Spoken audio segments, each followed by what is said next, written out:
report this. We have new technology that is being offered through Munson Medical Center in the cardio department. And joining us today to talk more about that is Dr. Dino Recchia. Good morning, doctor. Good morning. Thanks for being in. Thank you. One of your patients, Kate Trainer. Kate, are you a patient of Dr. Recchia's? Yes, I am. All right, we're going to find out your situation and how this new technology applies. But first, maybe a little background on heart disease. People may not realize how widespread that is. Even though we have all these reminders and tips on how to stay healthy and eat healthy, keep exercising, heart disease is still a big, I'm going to say a big killer, but also quite common. Yeah, I think what people don't realize is every year since 1900, the number one killer in the United States has been heart disease. You know, about every 30 seconds, somebody has a heart attack in the United States. And every 90 seconds, somebody dies of cardiovascular disease, over 2,000 people a day. The other thing that I think a lot of people don't realize is that heart disease kills more people than all forms of cancer combined. Did not know that. And women are actually 3 times more likely to die of heart disease than they are of breast cancer. Why is that so widespread? Why are hearts getting weaker, or what's causing that? Well, I think the big thing that people need to keep in mind is that heart disease is a treatable disease, but it's not a curable disease. So we haven't figured out exactly why people develop hardening of the arteries, high blood pressure, all these things that contribute to the risk of developing heart disease. So since we don't have a cure for it, and a lot of these risk factors are becoming more prevalent, you've seen obesity start to grow. With that comes more high blood pressure, more diabetes. All those things add to the risk of people developing the disease. Well, the other thing, too, though, is there's been so much advancement in science and medicine to treat heart disease and to prolong people's lives, yet it's still the number one killer. Right, and I think an important thing that you just touched on is that fewer people die of their heart attack now than they used to. So we're able to save their lives, but they still live with the ramifications of that heart disease for the rest of their life. Often you'll see those people all of a sudden eating a much healthier diet. Yes. They're scared into a healthier lifestyle. So at Munson Medical Center, what kind of, I was going to say, do you do heart transplants at Munson? So there's a couple of things we don't do at Munson, just only a couple. One of them is heart transplantation. So you need a large center to do that. There's 3 centers in the state that do heart transplants. But short of that, we do everything else. You know, we have 22 heart specialists and 4 heart surgeons, so a large program. We do over 5,000 procedures a year. The breadth and width of our expertise is really very, very impressive at the Heart Center. We are fortunate to have Munson in our backyard, but especially that extensive cardio program. Were you? How did you wind up here? Were you recruited here, or? I came here a long time ago, almost 20 years ago. Okay. So when I came here, there was only not even a dozen of us here, so it's doubled in size. I'm a native of the Detroit area. When I finished my training at the University of Michigan, I went to St. Louis for about 10 years, and then ended up landed here in Traverse City, and have been happy as a clam ever since.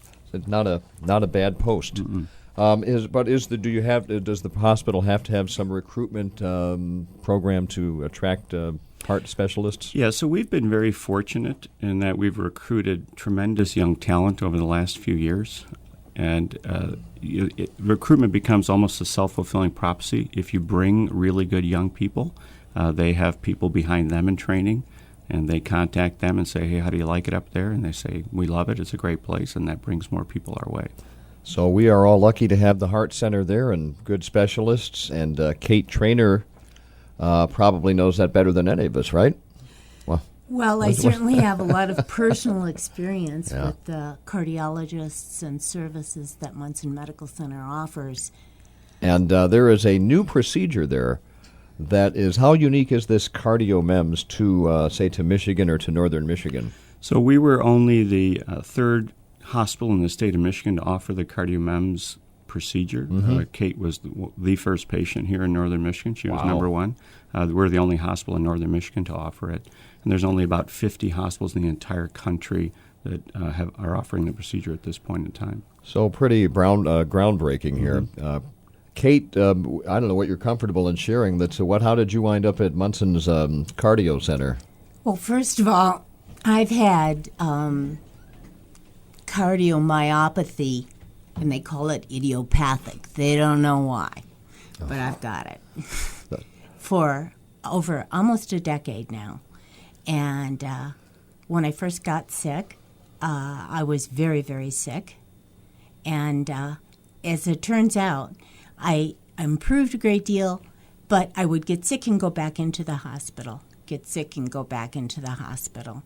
And I did all the lifestyle things, I had been doing them. I was a healthy person who got sick.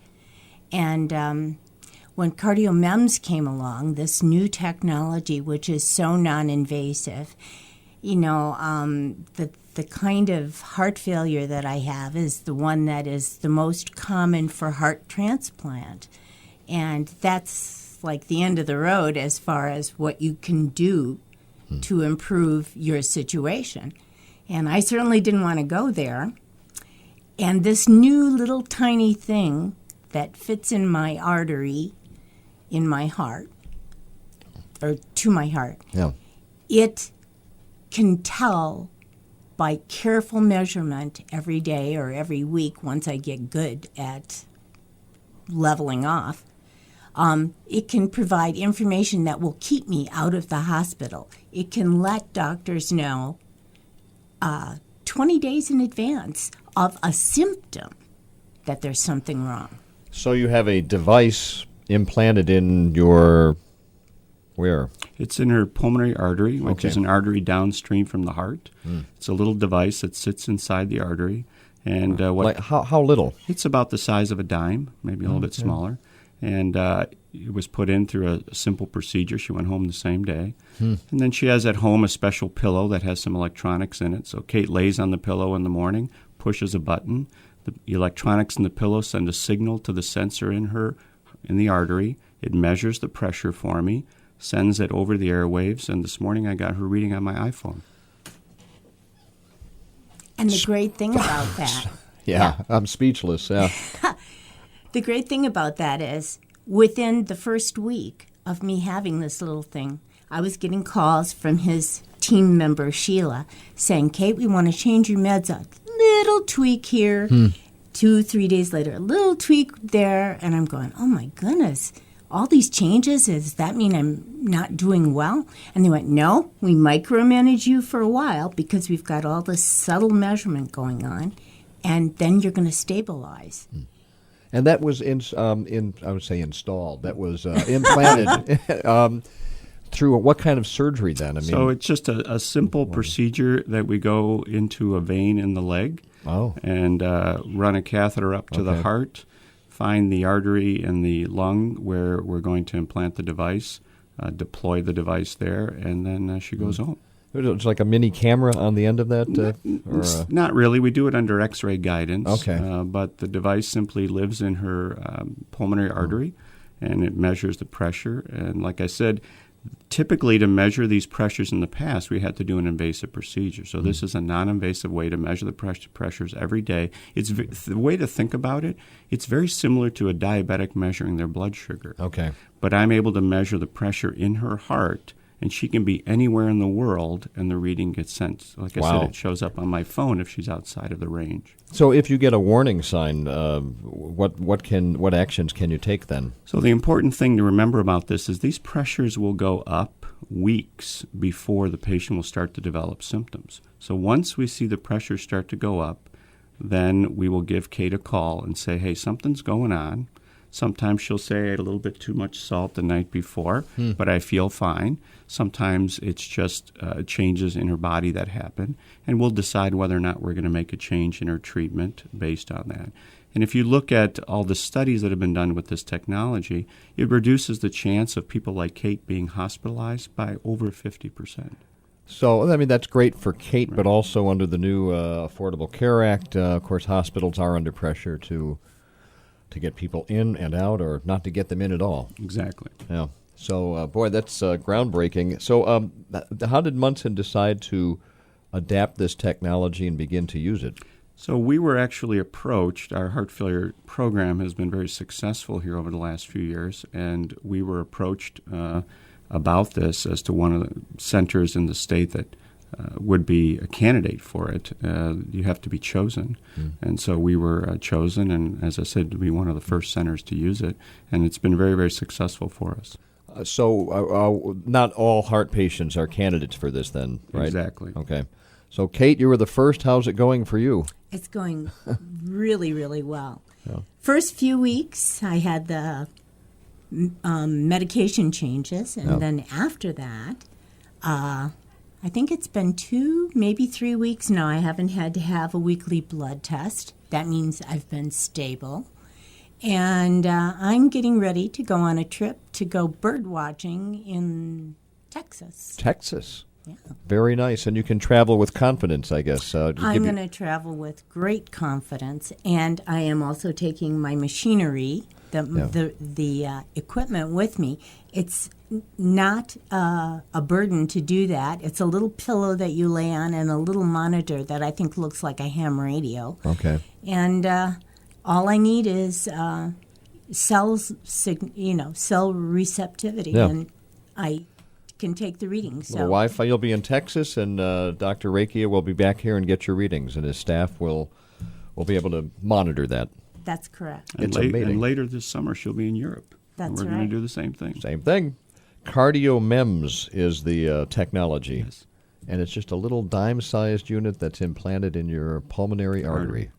And it's all the electronics are inside that. Actually, the device itself has no electronics in it. The electronics, it's a little bit complicated to explain, but basically we send a signal to the sensor, which activates the sensor, and it sends a signal back. Okay. So it will last the rest of her life. There's no battery or anything for it. Nice. Unlike my defibrillator, which had to get changed and which is a good deal more dramatic of an invasion on your body. Yeah. Well, great to know that technology is here at Munson. And if somebody is a heart patient in the North Country here, I'm sure they can ask their doctor about that if it's appropriate for them. They can also look at the website, the Munson website, and there's a link that'll take them over to the heart failure program. All right. Fascinating. Dr. Dino Recchia from the Munson Cardio Program and 21 other physicians there. Yes. We're lucky to have you here. Thank you. Thank you. And Kate Traynor, the first patient to get the CardioMEMS implanted there. Great bird hunting to you. Thank you very much. Not hunting. Happy bird watching. Yeah. There we go. All right, what's in Texas? What are you looking for? Any special breed? No, but the bird migration is going to be moving from there toward here, and I want to get a jump on them. Okay. And try and sort out all those shorebirds that are so difficult. Good deal. Well, thanks for being in today. And Dr. Recchia, thanks a lot. Thank you. It's 7:50 now, WTCM News Talk 580. We'll be right back, see what else is happening in the news today, what's going on the weekend around the northern Michigan area on WTCM.